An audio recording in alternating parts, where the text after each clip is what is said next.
Hi everybody. So today is day 3. Apologies for not being able to come on the show yesterday. So we are discussing about the shift within which we are feeling stuck, right? That is the perspective, that is the context with which we are discussing this. That what is the shift that we can make, and this is a challenge of 90 days. And if we evaluate all the possibilities that we have within our control, whether we can make the shift from being stuck to achieving significance. That is what our end goal is. So, are you a mid senior who is feeling sidelined, not recognized, not promoted, despite the efforts that you have put for the last 10 to 12 years, and now somebody else has taken over because they're smart, uh, they work smartly, they can produce things much faster than you do. And why you can't do? Because you haven't just given yourself that thought. And that big mistake that we all mid seniors do is to give that thought to ourselves. Can we not produce faster? Are we get paralyzed because of overthinking? So, hi, I'm Sangeeta. I'm a USP creator coach, and I have been in the same position that I'm discussing about you. That is why I'm able to tell all this, and it is not over. It doesn't get over for anybody. Maybe for a brief period of time it goes, but as soon as you become very comfortable within yourself, it starts to come in. It doesn't come in reality, it comes within our mind. Do you agree with me on that? So what do you do when such a situation happens? uh, do you do you have a chance to do anything about this?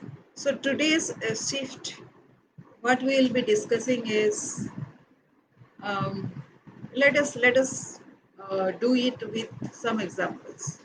There is one person called Raj, feeling undervalued in his role as a social worker, channels his emotions into introspection.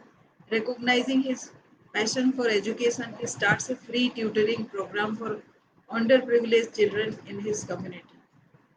So Raj uses his emotions as motivation for positive change, aligning his actions with his values and making a meaningful impact in his community. So would you agree that when we get everything, what are the millionaires and billionaires work for?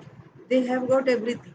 If we are at our stage, we are bothered about success or about money or anything, recognition. These billionaires and millionaires, maybe they have got everything. Still, they're craving for something. What is that? Because they need to give, they need to contribute now. It is time for them to give it back. So, why not start the same today itself for ourselves?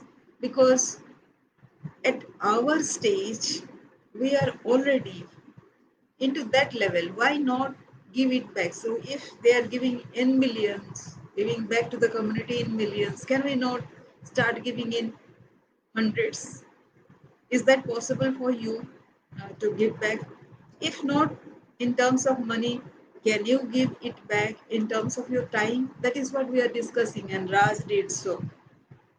So if we can start giving, contributing towards the society. So there are these two ways to contribute, right? So one is your time, one is your money.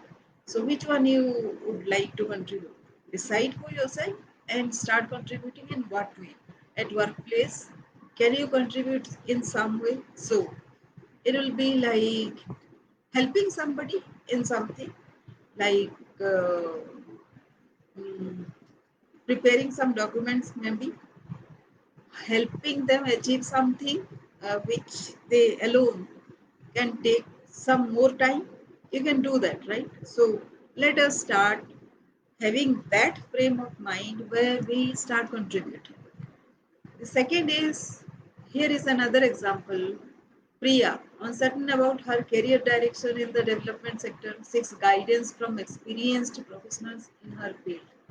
Through mentorship, she gains clarity on her goals and decides to specialize in women's empowerment initiatives.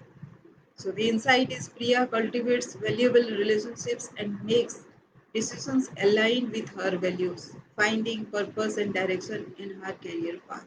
So the second insight that we can take on to shift ourselves from today's position to a brighter future is to find our purpose.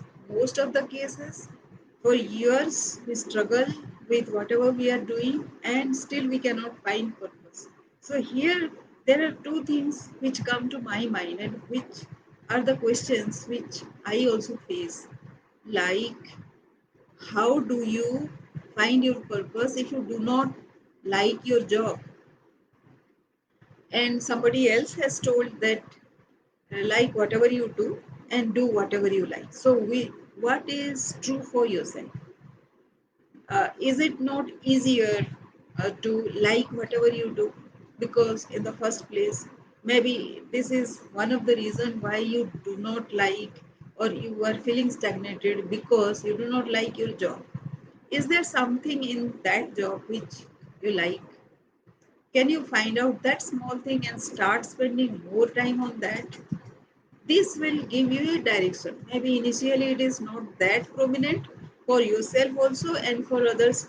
Others anyway cannot um, notice till you are successful. People do not notice till you are successful. But can you not recognize it because you are feeling happier in this process?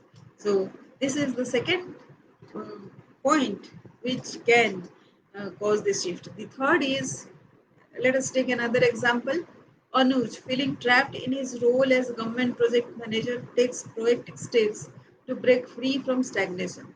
He explores new opportunities within his department and successfully transitions into a leadership position overseeing innovative initiatives. So the insight is Anuj takes control of his career trajectory, embracing change and leveraging his determination to overcome obstacles and advance professionally. So my point here is many, even 99% of people that I have seen, I have come across, actually cannot think beyond whatever they are doing. And that is a very common occurrence in most of the people at mid senior level or any other level. Trust me, this is the most easy thing that you can take up. Look around, see what other kind of verticals you can adopt. Maybe you know only 10% of whatever opportunity is there or whatever alternative is there. It doesn't matter the day when you started with your job, you know only 5% or even 0%, right?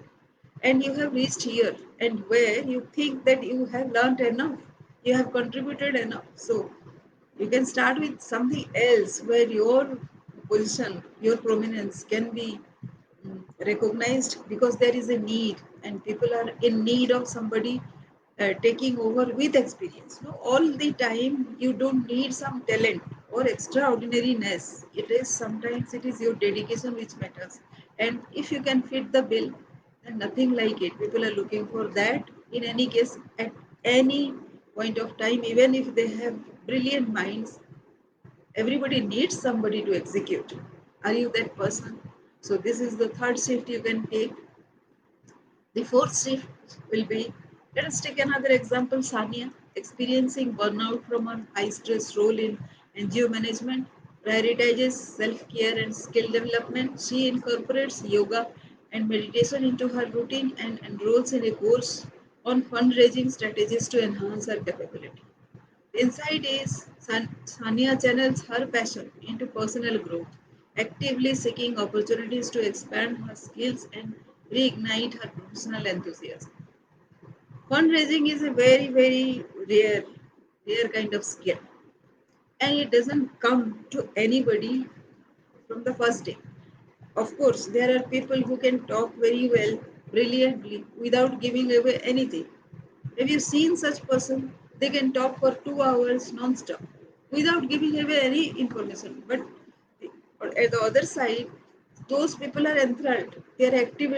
They are kind of occupied and they are mesmerized with whatever the other person is talking, and that is a very rare skill, but anybody can develop that skill, uh, if there is a little common sense about that. But if you do not have that skill and you don't think that that skill will be developed immediately, what you can do is to start getting into social media.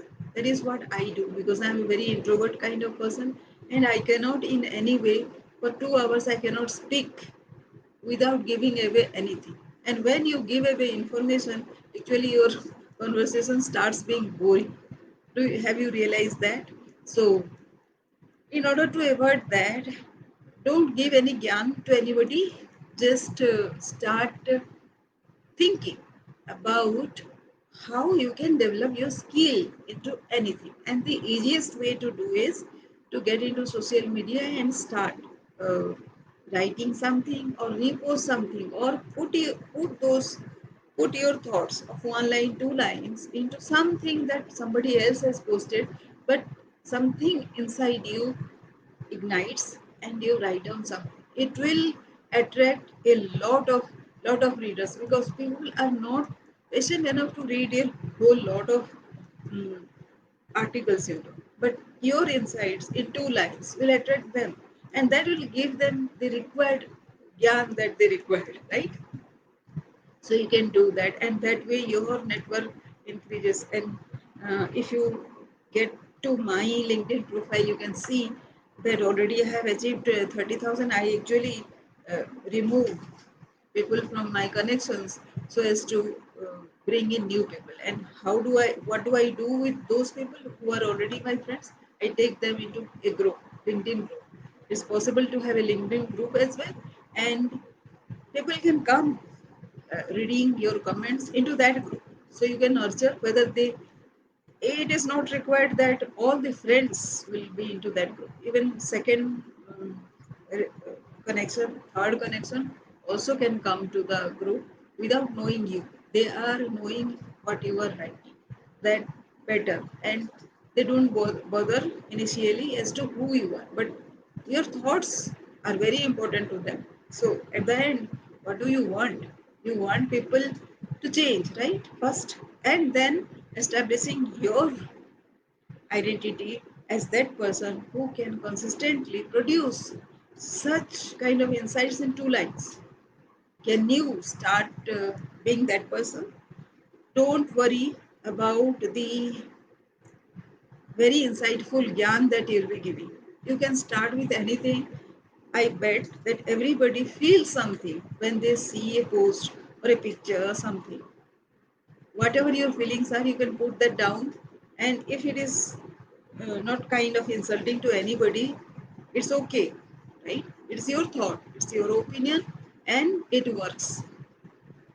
So that is the fourth thing that you can take up. The fifth is, let us take another example. Rohit, feeling unfulfilled in his role as a social entrepreneur, reflects on his contributions to the community. Despite external recognition being minimal, he celebrates the positive impacts of his initiatives and remains open to new opportunities for growth and innovation. The insight is Rohit embodies a mindset of abundance and gratitude, recognizing the intrinsic value of his work and remaining optimistic about the future possibilities for personal and professional fulfillment.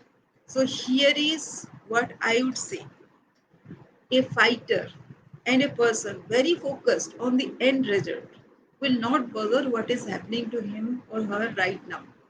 Um, they do not bother about the insults that is put on them, the pressures that is put on them. The one of the best example is Kapil Dev winning 83 World Cup.